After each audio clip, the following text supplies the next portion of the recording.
Okay, let's unpack this one. Today we're diving into the Toyota AE86. Ah, the Hashimoku. Exactly, the Hachiroku. We've got a great stack of sources here, really painting a picture of this, well, pretty unlikely icon. It really is an unlikely story. So our mission today, really, is to figure out how this, humble coupe from over 40 years ago became such a legend. And why people are still talking about it, still wanting it. Right. And what's striking right for the start, 1983, this car was kind of an anachronism, wasn't it? Totally. Toyota was, shifting everything. Yeah. The main Corolla line. Front-wheel drive, Right. more practical, cheaper to build. Exactly. But the AE86, they deliberately kept it rear-wheel drive, used an older platform, essentially. It wasn't a mistake, though. It was calculated. Oh, absolutely. For the enthusiasts, they knew what they were doing. And that decision, keeping it RWD, basically made it the last of that specific Toyota formula. The affordable, lightweight, rear-drive compact, yeah. So its legend is partly about what it is, but also what it represents. Yeah. Right? The end of an era. Definitely. And that simplicity, that focus, it really stands out. They weren't chasing the newest tech for the chassis. But the engine was pretty advanced for the time, wasn't it? Oh, yeah, that's the interesting bit. They paired this traditional layout with the 4AGE engine. Which was, what, a 1.6 liter? Yep, 1.6 liter, twin cam, 16 valves, and it revved high, like 7,700 RPM redline. Wow. And it even had TVIS, the Toyota Variable Intake System. Ah, right. To help with torque down low. Exactly. Tackled that typical weakness of small, high-revving engines. So you had this modern, eager engine in a very traditional, very communicative chassis. That duality sounds key. Yeah. Okay, so beyond that great engine, what else about the mechanics made it special? Well, the chassis itself, it was all about connection. You had McPherson struts up front. Pretty standard. Yeah, and a 4-link live axle in the rear. Sounds a bit dated now, maybe? A little bit, yeah. But that simplicity contributed to how predictable it was. You could feel everything, and it loved to, slide. Predictably, though. That's the key. Plus, it was incredibly light. Some versions were under 2,000 pounds. Seriously. That's featherweight territory. It is.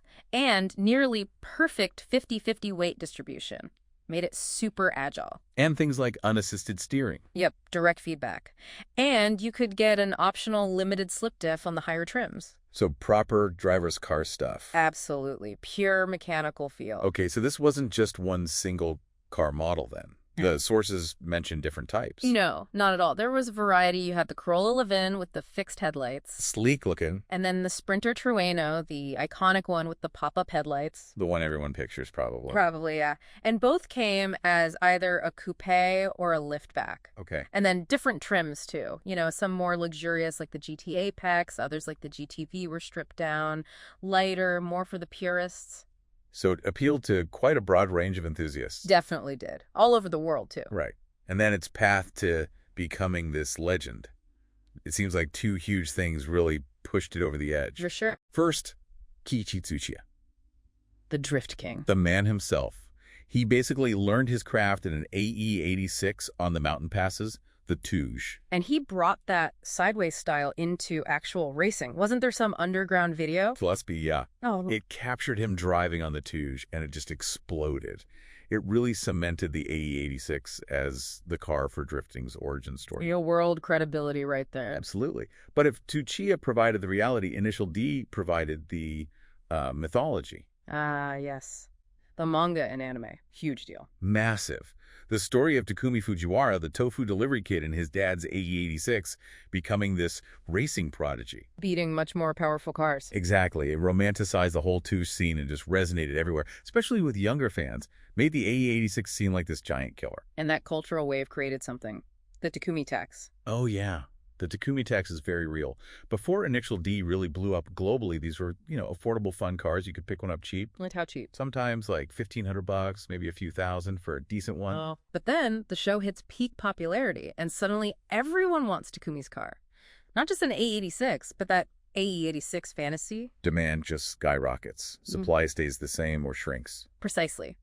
And prices went nuts. Clean, original examples started commanding serious money, JDM legend money. So owning one now, it's a classic car experience, right? Challenges included. Definitely. It's over 35 years old. Rust is the big enemy, obviously. Always is with older Japanese cars. And you have to assume many have been driven hard over the years. Check for wear and tear.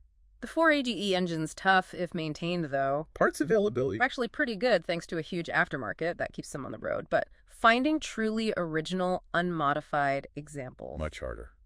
And much more valuable. Extremely rare. Toyota's Gazoo Racing is even remaking some parts now, which helps. So what are we seeing in terms of market value these days? It really varies. Average might be around, say, 31,000 US. Okay, not cheap anymore. No, but exceptional ones. Rust-free, original, low miles. You're looking at potentially over $59,000. Wow.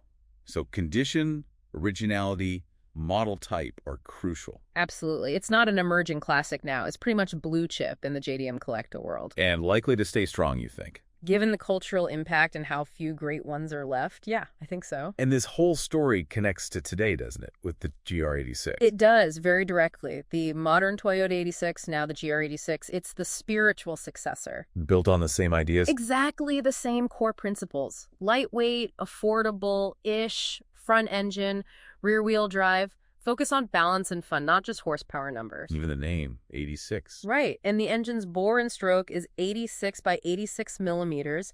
It's a deliberate homage. Okay, so bringing this all together, what's the takeaway? The AE86 lasts because it represents this idea, this belief, maybe. Yeah, I think it's the belief that how a car feels, the connection it gives the driver, is more important than the specs on a sheet. That seems increasingly rare today. It does. The GR86 is fantastic, objectively way more capable. But that raw, kind of unfiltered, purely analog feel of the AE86, that's almost impossible to replicate now with modern safety tech, everything. So here's something to think about then. As technology gets more and more advanced in, well, everything, does the AE86 remind us something important we might be losing? That direct, almost pure human-machine connection. What kind of raw experiences are maybe getting left behind as we chase progress?